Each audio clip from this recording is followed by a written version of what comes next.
Bonsoir à tous, bonsoir à toutes et bienvenue pour la 4e fois aujourd'hui à Francorchamps pour suivre ces palpitantes 58e 24 heures de Francorchamps. Alors qu'il reste maintenant 17h31 à rouler. Donc on a dépassé le cap des 6 heures depuis maintenant quasiment 28 minutes. Et le classement à l'heure actuelle où je vous parle, eh bien c'est Eric Van de Poel qui est en tête, qui vient de prendre la tête à l'instant même sur cette Maserati MC12 juste devant Stéphane Lemray et l'Aston Martin numéro 5 du Phoenix Racing qu'on avait vu en tête depuis la 2e heure et jusqu'à maintenant.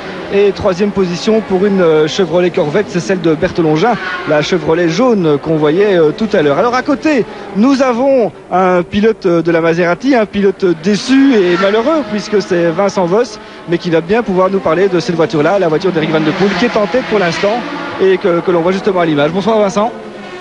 Bonsoir à vous. Alors dites-nous, qu'est-ce qui s'est passé chez vous ? En fait, on a connu un petit problème moteur, enfin un grave problème moteur évidemment, puisque nous avons entre-temps abandonné. C'est un problème qui est dû à une petite fuite qui a causé une casse moteur. Et bon, voilà, nous sommes hors course pour l'instant, mais je vois que pour l'instant, la Maserati d'Eric Van de Poel vient de reprendre la tête pour une seconde devant l'Aston Martin de Andrea Piccini. Exactement. Et on a vu votre voiture qui rentrait au stand avec l'arrière en feu quasiment, et il a fallu l'éteindre dans la pit lane, quoi. Ouais, c'est sûr que ce sont des images évidemment assez tristes à voir, puisque quand on sait tout le travail d'une équipe comme l'équipe Vitaphone, c'est assez évidemment décevant. La voiture a été entièrement refaite avant la course, après les essais. Tout a été changé sur la voiture, on a fait un très bon warm-up, tout s'est très bien passé et bon c'est vraiment la malchance et on joue de malchance, mais bon voilà, c'est comme ça, c'est la course automobile. Voilà, on voit d'ailleurs votre voiture là qui est bâchée, c'était Thomas Biaggi qui était au volant quand c'est arrivé, je pense, et vous deviez prendre le volant juste après. Oui, j'allais prendre le volant 20 minutes plus tard.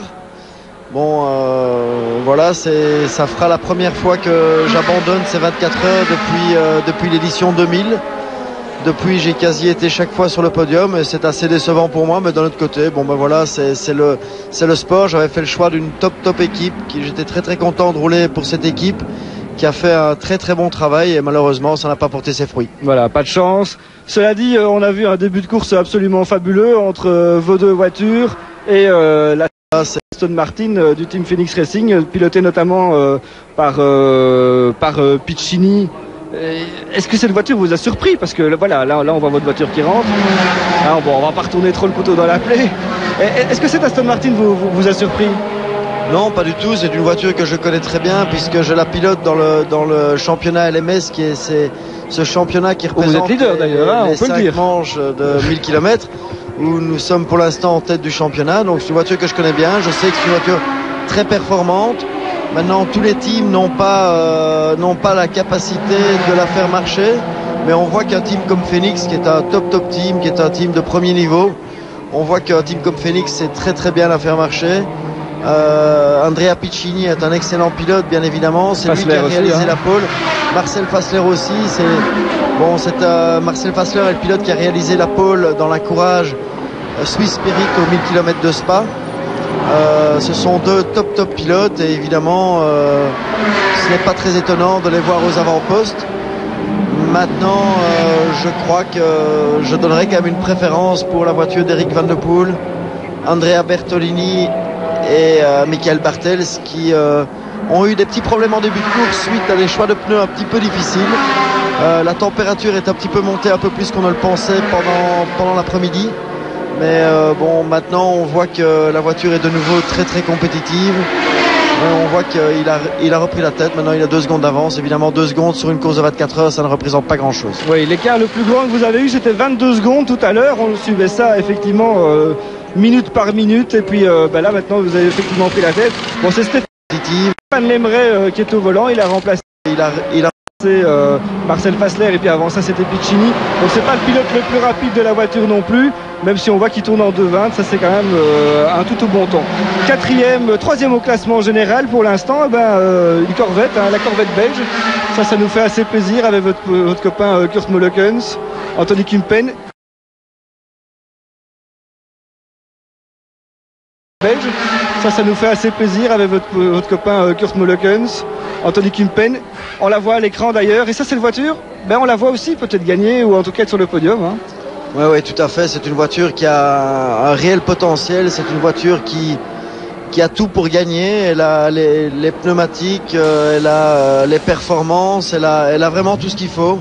Si les 4 pilotes font le bon travail, et je suis persuadé que Kurt Molekens en tout cas fera le travail qu'il faut. Si les 3 autres font le même travail, je suis persuadé que cette voiture se présentera comme une prétendante à la victoire. Oui, effectivement, parce que moi j'avais pas un petit peu discuté avec Kurt et on va le dire crûment, mais il a été demandé à Anthony Kumpen de se calmer un petit peu et de pas prendre de risques. Ça servait à rien de faire des temps canons en début et qu'il fallait arriver jusqu'au bout, d'autant plus que cette voiture a tout le potentiel pour faire une excellente course pendant 24 heures. On voit déjà là sur les images que nous venons de voir, on voit déjà que leurs phares sont très très mal réglés. C'est une première petite erreur. On voit que les phares sont très très mal réglés sur la voiture. Ils éclairent beaucoup trop sur l'extérieur. J'espère que ça ne les handicapera trop pendant la nuit. Alors juste pour petite information, ne vous inquiétez pas si vous voyez des images qui ont été prises il y a quelques heures et des images qui sont prises maintenant. Simplement le réalisateur a choisi des belles images quand il fait encore plus ou moins clair pour pouvoir bien nous montrer toutes les voitures qui sont à l'écran et qui sont en piste. Et puis les images où il fait franchement noir, où on ne voit pas grand chose, ce sont celles de la pit lane, ça ce sont celles qui sont directes. Mais ça nous permet quand même de remonter le classement général. Et là on vient de voir cette Saline, voiture étonnante également. Qui visait sans doute les 6 heures parce qu'on ne la voit pas arriver jusqu'au bout, mais qui sait, c'est un moteur américain, c'est une voiture qui pourrait peut-être être fiable. Hein. Ouais, c'est une voiture qui pendant l'hiver a été prise en main par l'équipe Oreca, une équipe qu'on connaît très très bien. C'est l'équipe gérée par Hugues de Chenac et Pierre Dieudonné. C'est une équipe qui a pris cette Saline en main, qui a tout le potentiel pour être très très compétitive, qui n'a jamais été la voiture la plus fiable du plateau, mais qui, maintenant qu'elle a été prise en main par une équipe très très sérieuse, comme l'équipe Oreca, on peut s'attendre à une réelle opposition de la part de cette voiture aussi. Alors je sais pas si on va le revoir, mais il y a des images absolument fantastiques où on voit la voiture qui arrive et au freinage, les disques de frein qui sont orange fluo. Ça c'est magnifique et on voit ça que la nuit, c'est ça Francorchamps aussi, hein. Ce sont des très très belles images comme ça, comme celle que nous propose Olivier Denis. On continue à remonter, 5e position, c'est Fabrizio Golin. Voilà, on va revoir justement, il nous écoute Olivier. Voilà, ça c'est des images qu'on voit pas tous les jours, ouais, et c'est quand même très chouette. Hein. Ce sont les freins carbone de la Saline qui évidemment prennent énormément de température. Le maximum de température qu'on peut prendre ici, c'est aux alentours de 650 degrés. C'est énorme évidemment pour ce type de course. C'est énorme de voir ces voitures qui attaquent comme ça pendant 24 heures, ou en tout cas qui vont essayer d'attaquer pendant 24 heures. Et c'est évidemment pour le spectacle, pour les spectateurs, c'est très très amusant à voir. 6e position avec cette Aston Martin. Et celle-là, elle nous déçoit un petit peu. Vincent, oui, ils ont eu un problème dès le début de course. On les a vus rentrer au stand après plus ou moins 20 minutes. C'est évidemment un team très très professionnel. C'est le team BMS Scuderia Italia. C'est le team officiel qui représente officiellement Aston Martin pour ces 24 heures de Spa. C'est un équipage exceptionnel avec Christian Pescatori, Thomas Enge, Fabio Babini et Peter Cox, qui sont 4 pilotes extrêmement rapides, qui connaissent très très bien les 24 heures de Spa, qui connaissent très bien l'Aston Martin et qui évidemment sont là pour gagner la course. Malheureusement, ils ont connu quelques problèmes et on voit maintenant qu'ils sont à 4 tours. Voilà, allez, on en profite, on fait une petite page de pub et puis après on termine ce live ce soir pour voir exactement le classement quasiment. Il sera juste le temps d'aller dormir. Allez, une page de pub, on se retrouve dans 2 minutes.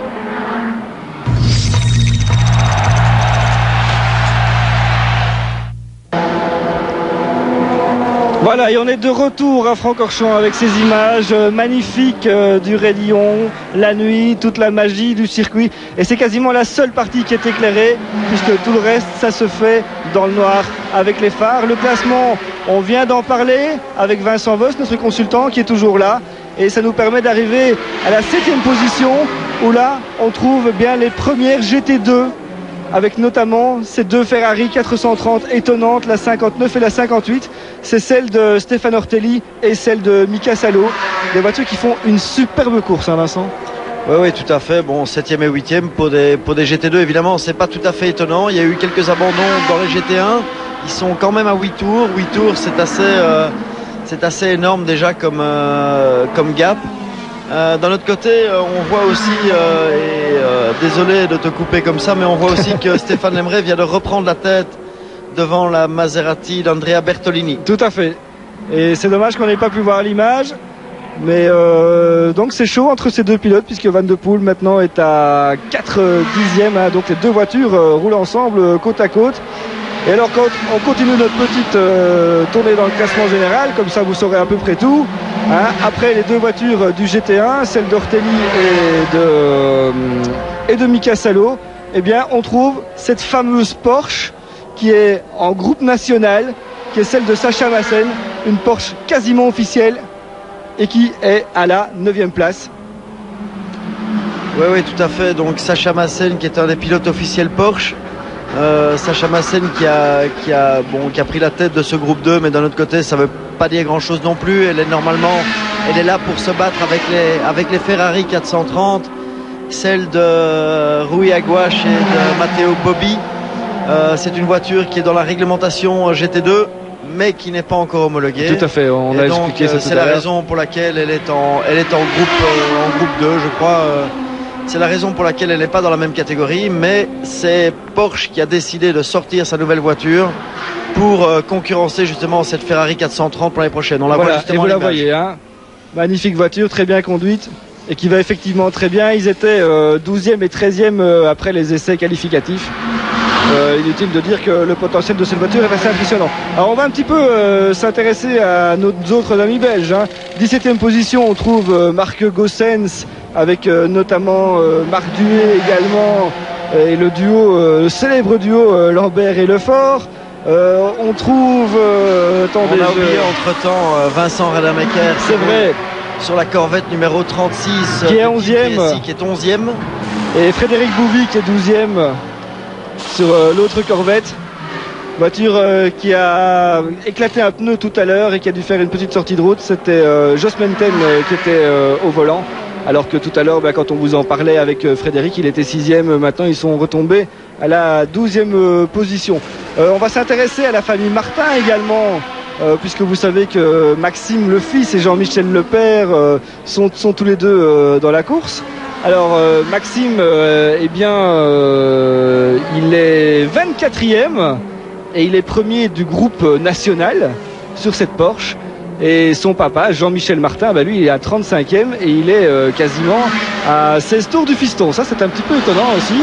Mais bon, il y a eu des problèmes sur la Ferrari de Jean-Michel, qui ne va sans doute pas accrocher un 5e succès aujourd'hui. De toute façon, il n'était pas venu pour ça, hein. Non, je pense que Jean-Michel était certainement venu pour se faire plaisir tout d'abord, et puis pour participer à cette course avec son fils, peut-être pas dans la même voiture, mais en tout cas la même épreuve. Et c'est déjà voilà, vous l'avez à l'image, Jean-Michel Martin, il n'y a qu'à demander, c'est fantastique. Exactement. Et puis ça fait plaisir de le revoir quand même. Jean-Michel, ça fait 2 ans qu'il n'avait plus conduit, il avait été un peu team manager, et puis maintenant il est de nouveau au volant, c'est plutôt sympa. On va souligner la performance également de François Duval, notre pilote de rallye de WRC. Alors parce qu'il s'en sort drôlement bien, François. Il est 31e sur une toute petite Porsche, il le dit lui-même. Et ça c'est l'image de la Lune, comme vous ne l'avez sans doute jamais. Et puis encore un dernier petit mot de notre ami Didier de Radigues. Où est-ce qu'il est, Didier? Alors, je suis en train de manipuler le classement sur le moniteur, c'est pour ça que ça prend un tout petit peu de temps. 37e pour Didier de Radigues, qui est resté tout à l'heure au stand à l'arrêt pendant quasiment plus d'une heure pour des problèmes de transmission. La lutte en tête, toujours Eric Van de Poel et Stéphane Lemray, avec Van de Poel qui est repassé devant. Oui, il y a une belle bagarre. Il y a une belle bagarre là. On voit qu'Andrea Bertolini qui est au volant, en fait, on voit qu'Andrea Bertolini a trouvé quelques bons petits trucs, et bon, faudra pas l'aider pour ça. Andrea Bertolini est un excellent pilote qui est vraiment le metteur au point de cette Maserati MC12. Il tourne en 2,19 pour 2,21 pour l'Aston Martin. Il vient de reprendre 2 secondes 3. Oui, c'est ça, en quasiment 2 tours, hein, le temps qu'on vous parle du classement général, alors que l'Emirates était repassé en tête. Et voilà la voiture de tête précisément.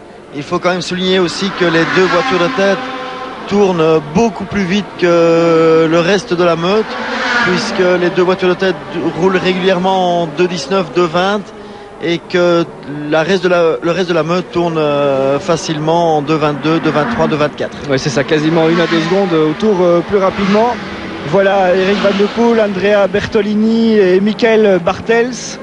Voiture qui semble bien partie pour aller gagner comme l'année passée, même si leur départ avait été un petit peu moins tonitruant, mais enfin il avait quand même été plutôt sympa. Et ça, cette voiture, c'est vraiment l'arme absolue. Et on aimerait bien voir la 2 juste derrière ou à côté. Et de nouveau, on peut voir ces belles images de frein en carbone. Moi j'aime beaucoup parce que c'est vraiment la magie de cette course. Et toujours au coude à coude, Stéphane Lemray sur la voiture. La voilà, c'est la Aston Martin. Et juste derrière, eh bien, on trouve la Corvette numéro 4, Moleken, Skumpen, Longin. Et The Man, elle est là. C'est pas fréquent quand même d'avoir 3 voitures regroupées seulement en quelques secondes après quasiment 7 heures de course maintenant. Ouais, 7 heures de course et puis 2 secondes d'écart entre les deux premiers, c'est assez exceptionnel. Ça n'arrive pas souvent. On parle énormément des grandes courses d'endurance comme les 24 heures du Mans. On oublie un petit peu trop les 24 heures de Spa, qui est vraiment l'épreuve sportivement la plus intéressante dans l'endurance. Cela dit, au Mans, la Corvette et l'Aston Martin s'étaient battus comme des chiffonniers pendant 24 heures. Ça n'avait jamais arrêté. Bon, ici il y a une Maserati en plus. Et on espère que ces 3 voitures seront à l'arrivée, seront encore là demain matin quand on vous retrouvera sur le coup de 10h45, mais seront surtout à l'arrivée pour un final en fanfare. On voit maintenant l'Aston Martin de Fabricio Golin qui opère vite un petit changement de pneu. Fabricio Golin qui est pour l'instant 6e position à 5 tours. Je rappellerai que je pense qu'il est auteur de 2 pôles aux 24 heures de Spa. Et il est aussi l'auteur d'une victoire en 2004. Ouais, là, on a retrouvé nos petites copines du GT2, les Ferrari, la 59 devant la 58. La 59 de Mika Salo. Mika Salo qui est repassé devant là. Qui est toujours avec Ferrari. Je l'avais connu chez Ferrari en 2004 avec la Ferrari 575. On avait ensemble gagné une 2e place. Et puis ici, il est toujours avec la famille Ferrari et il est en tête du classement GT2. Oui, tout à fait. Il est repassé devant Stéphane Ortelli. Et Fred Bouvy nous disait tout à l'heure qu'il avait également côtoyé Mika Salo et que c'était pas du tout une star, qu'il était vraiment hyper sympa. Vous avez même parlé d'un match de foot chez vous, je crois. Hein. On avait fait un petit match de foot chez Didier Le Fournier et c'était très très sympa. Le vendredi soir avant la course, on s'était fort bien amusé avec entre autres David Hallyday aussi. Et je pense que Mika avait marqué un goal fabuleux face à David Hallyday. Ah oui, après Michael Schumacher qui est l'attaquant de l'équipe des pilotes de Formule 1, Mika Salo qui est l'attaquant de l'équipe Ferrari des pilotes de GT. Il y a maintenant un écart de 5 secondes entre les deux premiers. Andrea Bertolini continue à tourner en 2,19.3. Et 2,22 pour l'Emray. De Stéphane Lemray, 2,22.0. La différence se fait sentir. Voilà, Vincent, il va être temps de prendre congé. Merci d'avoir passé cette soirée avec nous. C'était vraiment super sympa. Et puis, je vous rappelle qu'on peut se retrouver demain tous ensemble sur l'antenne de Club RTL à partir de 10h45 demain matin. Nous aurons encore 3 directs à vous proposer. Également à 13h et puis bien sûr l'arrivée en live pour savoir ce qu'il s'est passé ici. Je ne sais pas si vous serez sur le circuit encore demain, Vincent. Oh, je viendrai certainement supporter, si ce n'est pas la voiture de mon équipe, ce sera la voiture de mon copain Molekens et donc je viendrai les supporter jusqu'à l'arrivée. Et ben voilà, on espère vous retrouver demain. Vincent, un grand merci. Bonne soirée malgré les déboires qui ont frappé votre voiture. Quant à nous, eh bien, on se retrouve demain 10h45 et on se quitte avec ces belles images de frein carbone à 650 degrés, des images fantastiques. Et puis pour vous dire que Van de Poel, que vous voyez à l'écran, est en tête maintenant, alors qu'il reste 17h et 9h de course à disputer. Bonsoir à tous.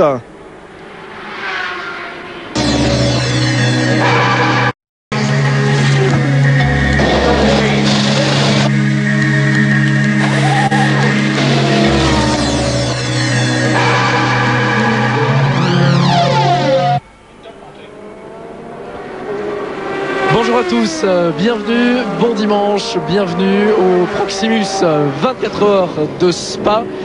Le soleil est toujours au rendez-vous de cette magnifique édition 2006. Il s'en passe des choses. Philippe Jacquemotte, la course est très très animée, c'est tant mieux. C'est comme ça qu'on l'aime. Voici la voiture qui est en tête depuis très longtemps maintenant. Oui, voiture qui a pris la tête hier, on va dire, il devait être 20h plus ou moins. On sait que cette voiture est partie en pole position avec Andrea Piccini. Elle a été dépassée dans le premier tour par Jamie Davis, c'était la deuxième Maserati. Et puis elle a été dépassée dans le tour suivant par l'autre Maserati, celle d'Eric Van de Poel. Et puis les trois voitures sont restées ensemble pendant toute la course. Sur le coup de 18h, 18h30, on a perdu une Maserati, donc cette voiture est passée à la deuxième position. Et depuis, eh bien, les places changent. À 20h, la voiture était en tête. À 22h, c'est la Maserati qui est repassée en tête. Mais ces deux voitures restent côte à côte. La Maserati d'Eric Van de Poel et cette Aston Martin pilotée à l'instant par Jean-Denis Delétraz, mais également par Andrea Piccini, Marcel Fassler et Stéphane Lemray qui avait commenté le départ avec nous tout à l'heure. Et c'est fantastique, hein, elles sont dans le même tour depuis le départ. Je crois que l'écart n'a pas dépassé la minute depuis maintenant 18h45 minutes que l'on roule et qu'il reste 5h13 de course. C'est incroyable. Ils se tiennent de tout près et comme quelque part nous l'avions deviné avec nos consultants hier, eh bien les GT2 tirent magnifiquement bien leur épingle du jeu puisqu'on les trouve déjà classés dans le top 10. Absolument, 7e et 8e place pour les deux premières GT2, on va même dire 7, 8, 9 et 10 pour les GT2. Et alors ça va faire plaisir aux amateurs de Ferrari, on sait qu'ils sont nombreux ici, puisque c'est Mika Salo qui entraîne la meute des GT2 sur une Ferrari 430, juste devant son équipier, la voiture du team, celle de Stéphane Ortelli. Et voilà, on revoit d'ailleurs le départ, ce qui s'est passé hier tout à l'heure sous le coup de 16h, avec le premier dépassement, vous en parlez à l'instant, très viril, hein, de Jamie Davis sur Andrea Piccini.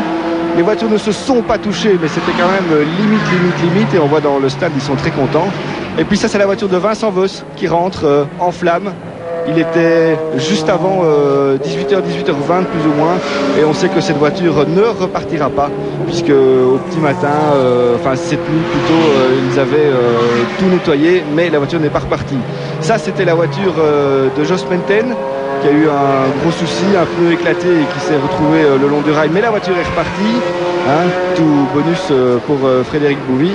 Et puis très vite on a retrouvé les deux voitures de tête au côte à côte, la Maserati, là c'était hier soir, elle était deuxième à ce moment-là, et l'Aston Martin que vous venez de voir qui était première, et pourchassée toujours par cette formidable Corvette, celle d'Anthony Kumpen, Kurt Molokens, Bert Longin, voiture qui marche très très fort mais qui a des problèmes, vous le voyez, là elle est dans le stand, Eric Van de Poel également, et ces voitures, elles ne sont pas, c'est pas des images en direct, hein. Là ce sont des highlights, les moments chauds de la course, avec cette voiture également qui est quatrième, ça c'est la Saline, et la Corvette dont on vous parlait à l'instant, elle a des gros problèmes de consommation d'huile, il y a une fuite d'huile et ils doivent remettre 5 litres d'huile à chaque ravitaillement, donc ça va tenir, ils vont jusqu'au bout, mais ils ont levé le pied et ils ont perdu leur troisième place au profit précisément de la Saline que vous avez vu tout à l'heure. C'est la voiture blanche et bleue, cette voiture assez extraordinaire qu'on n'attendait pas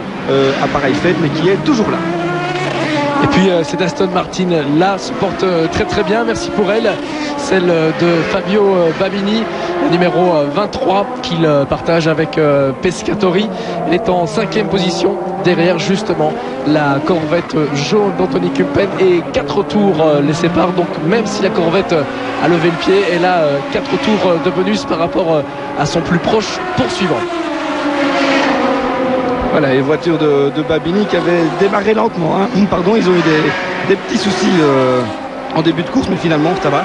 La voiture est là et elle est à 8 tours des leaders maintenant, juste devant la voiture de Frédéric Bouvy, la Corvette. Et là c'est pour les GT1, puisqu'après on vous l'a dit, ce sont des GT2, avec dans ces GT2, on vous l'a dit, 2 Ferrari 430 Salo devant Ortelli, et une grosse surprise. C'est cette fameuse Spiker, Oui.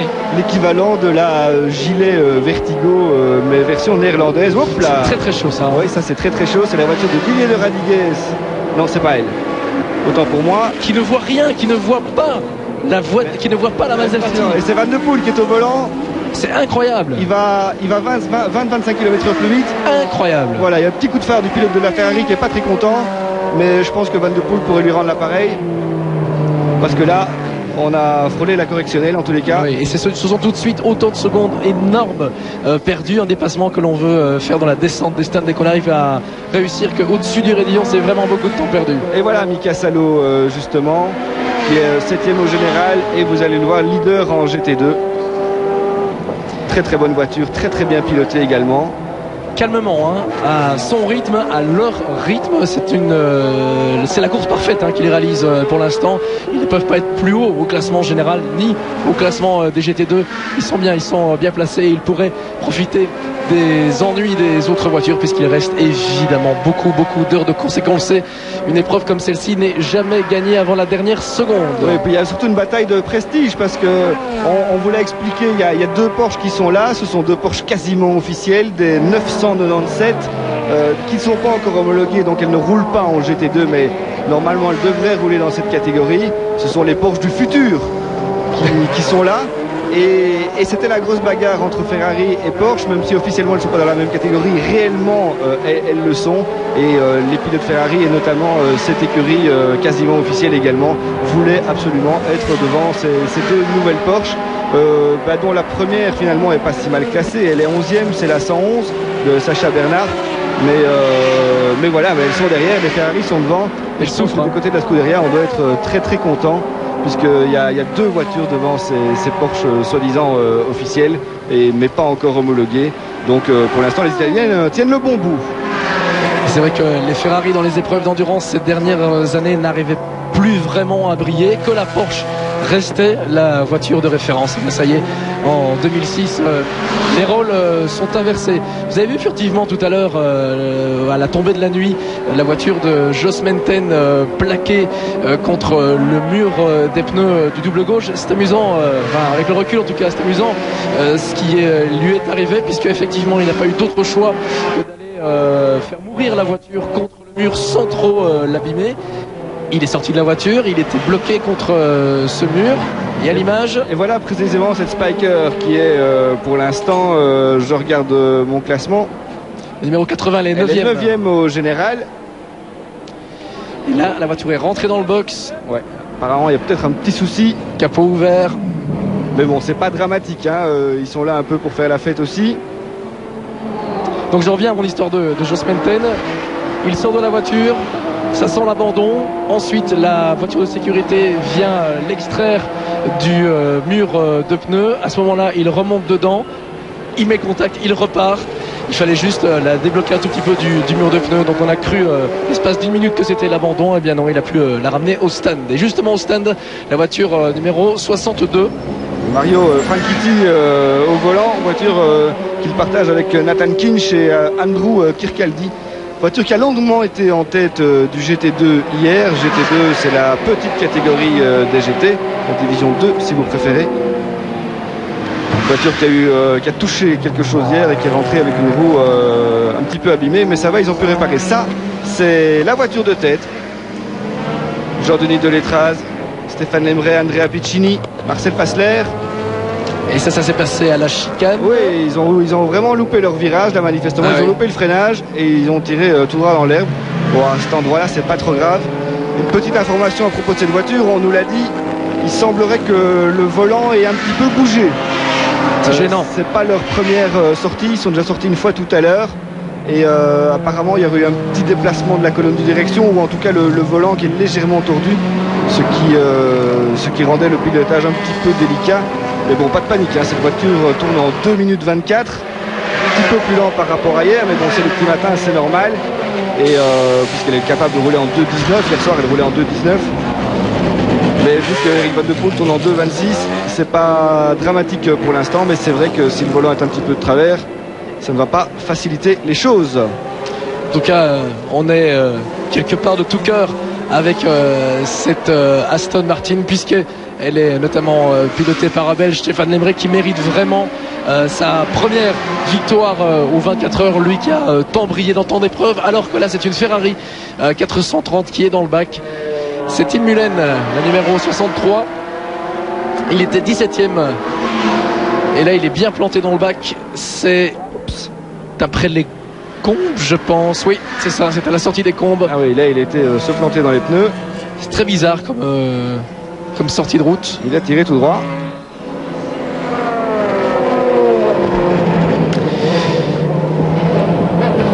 Et retour au direct avec cette Ferrari.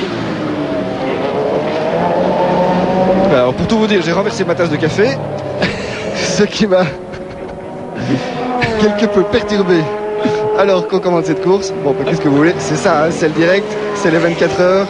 Ici rien ne se passe comme ailleurs. Voilà, la voiture rentre. Alors on espère qu'il n'y a pas trop de dégâts, hein, ce serait vraiment dommage. À mon avis, ça ne devrait pas être trop grave. Ça peut ressembler à sauf si c'est un arrêt programmé, ça peut ressembler à un souci de frein, puisque elle a tiré quand même fort large, fort droit.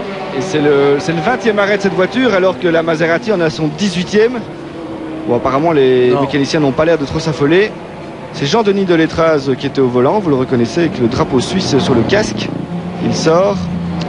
C'était peut-être juste des pneus totalement en l'agonie, un pilote, on peut le comprendre, un peu fatigué éventuellement. Et j'ai l'impression que c'est Fassler qui va se mettre au volant. Un pilote suisse pour un pilote suisse. Fassler, c'est le deuxième pilote du team, hein. C'est un des deux plus rapides, histoire de mettre un petit peu de pression sur Eric Van de Poel, que voici, qui lui continue son petit bonhomme de chemin. Aucun problème à signaler sur cette voiture depuis hier, mais rien, absolument rien. Ça, c'est quand même assez incroyable. Et Eric, fidèle à son habitude, lorsqu'on le croise dans le paddock, fait assez peu de commentaires, est très très calme, reste à l'abri alors que la piste est glissante à cet endroit. On va voir de quel endroit il s'agit. Eh bien, c'est justement les combes, ce qui explique l'étrange sortie de la Ferrari. D'habitude, lorsqu'on le croise dans le paddock, fait assez peu de commentaires.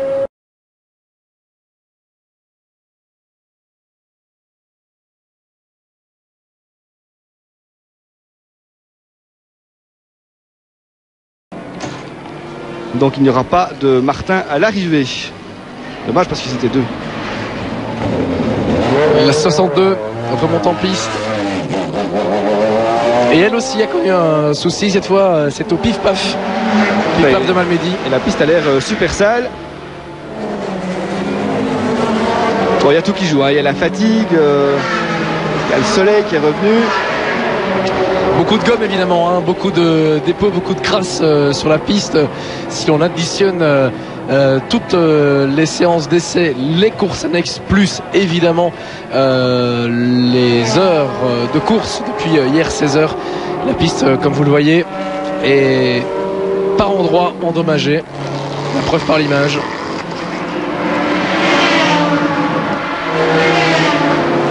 Et on salue d'ailleurs et voilà la Saline qui est sur le podium, hein. Incroyable aussi. Là on n'y croyait franchement pas. Eux-mêmes n'y croyaient pas beaucoup.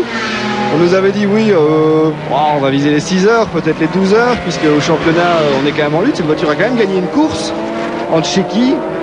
Il y a déjà eu 3 courses de championnat, c'est la 4e ici aujourd'hui. Cette voiture a gagné une course, elle est 2e au classement général. Et voilà, elle est toujours là. Et elle va prendre peut-être les points qui sont distribués après 24 heures. Et ça joue bien puisqu'il est 3e. Ça joue des phares dans le trafic pour se montrer, pour perdre un minimum de temps. Déjà que cette Corvette va en perdre à chaque ravitaillement avec les 5 litres d'huile qu'il faudra à chaque fois rajouter. Et c'était Anthony Kumpen qui faisait un petit appel de phare à Didier de Radigues pour lui dire s'il te plaît laisse-moi passer. Et c'est Paul Belmondo qui est au volant de la voiture à l'instant. Remarquez que les deux gentleman drivers n'ont pas fait de bêtises. La voiture est là, toujours bien là. Gros souci de transmission hier, ils sont restés 1h05 au stand. Mais depuis, elle est repartie. Et elle est drôlement bien remontée au classement. Et dans l'ensemble, pas de gros incidents, pas de nombreuses sorties des safety cars. C'est tant mieux pour le spectacle évidemment, tant mieux pour les pilotes et pour les teams. Oui, on a eu un safety car hier soir, mais qui est pas resté très longtemps. Il est resté une dizaine de minutes. Et là, au rythme auquel ça roule, on pourrait être dans les mêmes statistiques que l'année dernière, peut-être un petit peu meilleur. Et on vient de voir l'Aston Martin ici au Pif-Paf qui prenait une trajectoire complètement différente. Donc à mon avis, la trace d'huile a été repérée par tous les pilotes parce qu'il est vraiment entré très très tard dans le Pif-Paf. Et du coup, malheureusement, s'ils évitent l'huile, ils prennent de la gomme, ce qui n'est pas très très bon non plus, ce qui crée des vibrations momentanées dans la voiture. Et 22e ravitaillement pour la Saline, alors que les voitures qui sont devant elles sont à 19 et 18 arrêts. Alors vous avez vu, ils sont montés tout en haut, donc il y a 60 secondes de pit lane à 60 km/h pour arriver jusqu'au stand. C'est très très très très long. Et si cette voiture s'arrête un petit peu plus souvent que les autres, eh bien c'est chaque fois beaucoup de temps de perdu. Après il y a 35 secondes d'essence, 20 secondes de pneus et puis se relancer. Et là manifestement on bricole un petit peu quand même. Il n'y a que 4 mécaniciens qui peuvent toucher la voiture, pas un de plus. Et puisque l'on parle de ravitaillement et d'essence, vous vous souvenez peut-être que l'an dernier, les salines étaient aussi aux couleurs Vitaphone noir et vert, et que l'une d'elles en tout cas avait abandonné dans les toutes premières heures de course, pour ne pas dire même dans la première heure. Nous étions en direct sur Club RTL et c'était déjà un souci d'essence. Les années se suivent et ne se ressemblent pas pour cette voiture, c'est tant mieux. Alors un petit point sur les écarts peut-être, puisque les deux voitures de tête, la Maserati et l'Aston Martin, sont dans le même tour, 166 tours. Il y a 9 secondes et 4 dixièmes d'écart entre les deux voitures. Voilà la Maserati, juste derrière Paul Belmondo. Avec de nouveau des passements moins faciles. Ouais, ça va, ça a été. Ça a été encore. Paul, il est correct. Bon, il connaît la course aussi. Là, on est vraiment dans des ténors. Paul Belmondo qui ne fait plus que les grandes courses, dont évidemment les 24 heures de Francorchamps. Et qui travaille sur un projet de sport prototype à moteur hybride, essence éthanol. Il attend la décision de Ford pour savoir si ce moteur qui existe déjà aux États-Unis pourrait être adapté pour la compétition et lui être confié.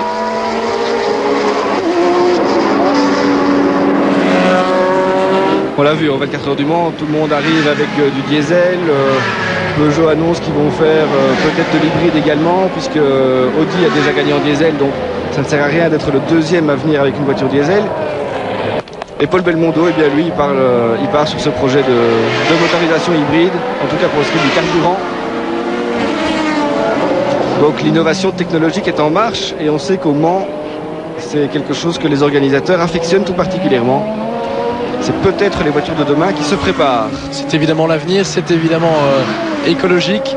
Ça marche, la preuve avec effectivement les Audi diesel.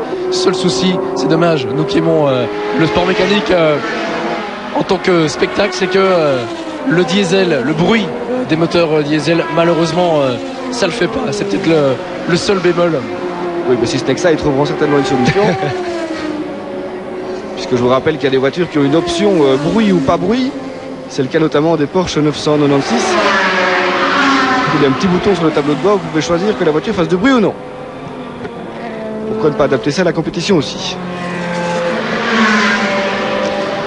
La BM qui fait sa course dans son coin, en toute discrétion. Étonnante cette BMW, hein. C'est la numéro 199. Alors le 199, on va la chercher au classement, elle est 27e pour l'instant. 81 tours des leaders. Mais bon, c'est aussi une voiture qui a été affrétée, on va dire, un petit peu dans l'urgence. Et pour remplacer le forfait de la Z4, qui n'est pas prête et que BMW n'a pas voulu aligner pour ne pas être ridicule. C'est le virage préféré d'Eric Van de Poel. C'est le double gauche de Francorchamps. Lorsqu'on vous avait proposé son portrait dans Motor, c'était l'une des questions qui lui était posée. Lui qui a un CV fabuleux, qui en a connu des circuits, qui en a connu des époques et des voitures. Francorchamps fait partie de ses circuits préférés, mais il dit le Raidillon c'est peut-être un peu trop simple et trop évident comme réponse. Par contre, il y a un virage dont on ne se rend peut-être pas vraiment compte de sa difficulté, de sa beauté à la télé. C'est justement le double gauche. Avant la sortie, c'était du gravier, donc autant dire avec une petite faute justement. Il est un petit peu large, monté sur le vibreur.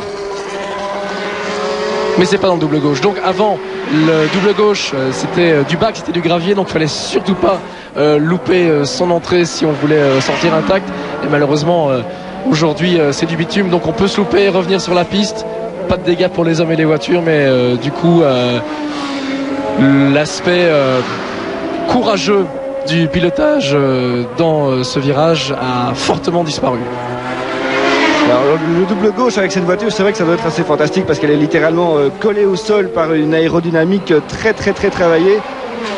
Et il faut savoir que quand on pilote ce genre de voiture, au plus on va vite, au plus elle colle à la piste. Donc ça sert à rien de dire je vais être prudent, vous prendrez plus de risques en étant lent qu'en étant rapide. C'est un petit peu paradoxal, mais c'est comme ça. Et tous les pilotes vous diront que dans une carrière ou dans la formation, il y a 2 étapes à franchir. La première étape, c'est de faire travailler les pneus convenablement. Une fois que les pneus travaillent bien et qu'on sait les faire travailler, on a de l'adhérence. Et puis une fois qu'on a l'adhérence avec les pneus, eh bien, il faut jouer sur l'adhérence offerte par l'aérodynamique. Donc savoir aller vite, oser aller vite. Parce que curieusement, la voiture tiendra mieux la route. Elle sera plaquée au sol, poussée par l'air qu'elle va déplacer. Et c'est vrai que psychologiquement, il faut parfois oser se lancer. Et cette Maserati, comme l'Aston Martin de Stéphane Lemray, vous le voyez, monte sur les vibreurs, mais allègrement. Or, normalement, dans les épreuves d'endurance, on évite les vibrations, on évite d'aller chercher les dépôts qui s'y trouvent. Mais là, apparemment, c'est un gros feu vert reçu du team et des ingénieurs. On peut vraiment céder des bordures. Est-ce qu'il reste 4h51 de course? Il nous l'avait dit, hein, Stéphane Lemray, on l'avait un petit peu regardé dubitatif, hein, on va être honnête. Il nous avait dit ça va partir à fond et on va être à fond d'un bout à l'autre, ça doit tenir, ça tiendra. Chez Maserati aussi, je crois qu'ils ont été un petit peu plus prudents au début, mais finalement pas tant que ça parce qu'ils n'ont pas eu trop le choix. Et effectivement, hein, ces 2 voitures sont dans le même tour, séparées par 11 secondes 5. Il ne faut pas qu'il y en ait une des 2 qui disparaisse parce que sinon la course serait littéralement décapitée. Anthony Kumpen, enfin la voiture de Kumpen rentre au stand. Elle était 3e. Et c'est Bert Longin qui va prendre le volant. Je l'ai rencontré il y a une petite demi-heure de cela, il était déjà prêt. Un petit peu dépité parce qu'avec ce problème d'huile, ils savent très bien qu'ils vont aller au bout, mais ils vont sans doute perdre le podium. Ils sont au coude à coude avec la Saline, ils sont dans le même tour. La Corvette a repris l'avantage suite au ravitaillement de la Saline qu'on a pu suivre il y a une dizaine de minutes de cela. Mais voilà, maintenant c'est au tour de la Corvette de rentrer et elle va retrouver la 4e place. C'est dommage, hein, on avait 3 Belges aux 3 premières places, on en a plus que 2. Mais c'est vrai que pour ce soir on peut légitimement espérer qu'il y en aura quand même bien un. Et vous voyez les phares de cette Corvette qui clignotent, ce ne sont pas des appels de phare, c'est un système automatique. Lorsque la voiture rentre dans les stands, vous le savez, la vitesse y est limitée, donc on enclenche le limiteur de vitesse, donc le pilote peut garder la pédale des gaz enfoncée. De toute façon, la voiture ne dépassera pas cette vitesse maximale, et automatiquement eh bien, les phares se mettent à clignoter, ce qui permet notamment la nuit de mieux repérer la voiture lorsqu'elle rentre au stand du côté du team et des mécanos. Voilà, et suite à cet arrêt, c'est effectivement Sacha Berthe, Jarek Janis et Andrea Montermini qui vont prendre la 3e place sur la Saline. La voilà. Et le box, vous voyez la Corvette juste tout en bas de la pit lane et la voiture qui vient de passer devant. Donc c'est fait. Cette voiture est 3e au classement général. 4 tours des leaders. Ce qui n'est pas énorme, hein. Et voilà la voiture de Frédéric Bouvy et juste celle de Didier de Radiguez devant la Saline.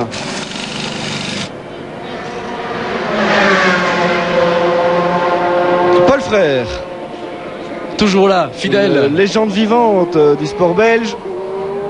C'est un pilote de Formule 1. C'est un vainqueur des 24 heures de Francorchamps, des 24 heures du Mans également. Une des personnalités les plus emblématiques qui vit dans le sud de la France, mais qui vient chaque année ici à Francorchamps. Et dont la vie est toujours terriblement éclairée et perspicace. Vous pouvez le lancer sur n'importe quel thème, n'importe quelle anecdote, n'importe quelle année. Il démarre au quart de tour et il vous fait vivre à chaque fois une tranche d'histoire. C'est absolument fabuleux. Il y a moyen de faire les 24 heures de Paul Frère, à l'écouter parler. Et vous en repartirez plein les yeux et plein les oreilles. Et on retourne dans la catégorie GT2 où tout se passe bien pour Mika Salo, qui a 2 tours d'avance sur son équipier d'écurie Stéphane Ortelli. Et puis par contre derrière eux c'est un petit peu le désert, parce que là c'est carrément 6 tours de différence, 10 tours de différence, pardon, je me trompe de ligne. Donc pour ces voitures, c'est tout bon. Difficile d'entrer dans le top 3, comme on l'avait supposé hier. Mais entrer dans le top 5, pourquoi pas, hein, pourquoi pas. Et du côté des voitures de tête, les 2 derniers chronos sont respectivement de 2:20.3 pour la numéro 5 de Piccini, 2:20.6 pour Van de Poel. Donc c'est vraiment ultra proche. Et la différence, l'écart entre ces 2 voitures est d'à peine 11 secondes et 6 dixièmes. C'est vraiment très chaud. Allez, 2 minutes 20, c'est les temps qu'ils font depuis hier. Et c'est quasiment le maximum, hein. On temporise pas. Le meilleur qu'ils ont fait en course, c'était 2:19. Aux essais, ils ont été beaucoup plus vite, évidemment. Un souci sur cette Aston Martin. Celle de Karl Wendlinger. Oui, j'ai l'impression qu'il y a le feu à l'arrière. Il y a le feu. On semble avoir vu des flammes du côté du pot d'échappement. Alors c'était pas la numéro 23 comme on voulait annoncer, mais c'est bien la numéro 33. Pas se tromper.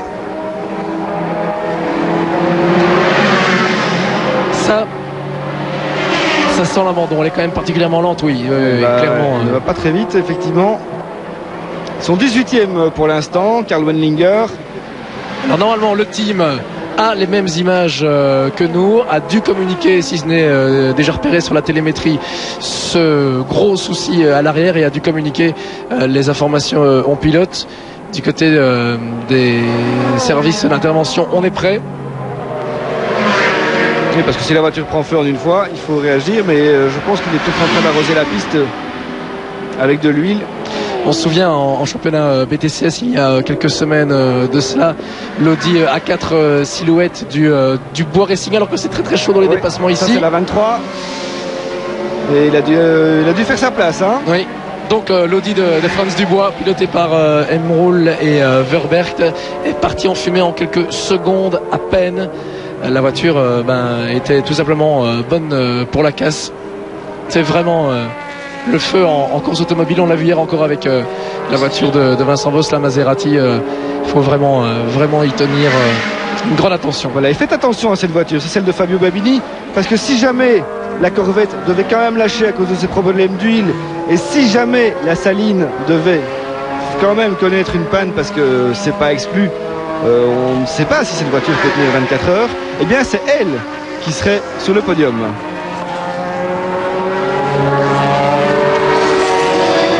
Nous nous retrouverons tout à l'heure à 13h30 sur cette même antenne sur Club RTL. Ce sera l'avant-dernier rendez-vous de cette journée de dimanche, avant de vous retrouver évidemment pour l'arrivée de ces 24 heures. On vous tiendra évidemment au courant de tout ce qui s'est passé entre ce direct-ci et le direct suivant. Un point sur le classement pour vous quitter. Lemeray, Van de Poel, Sacha Berth, Aston, Maserati et Saline, c'est le trio. Bonne fin de matinée et à tout à l'heure 13h30.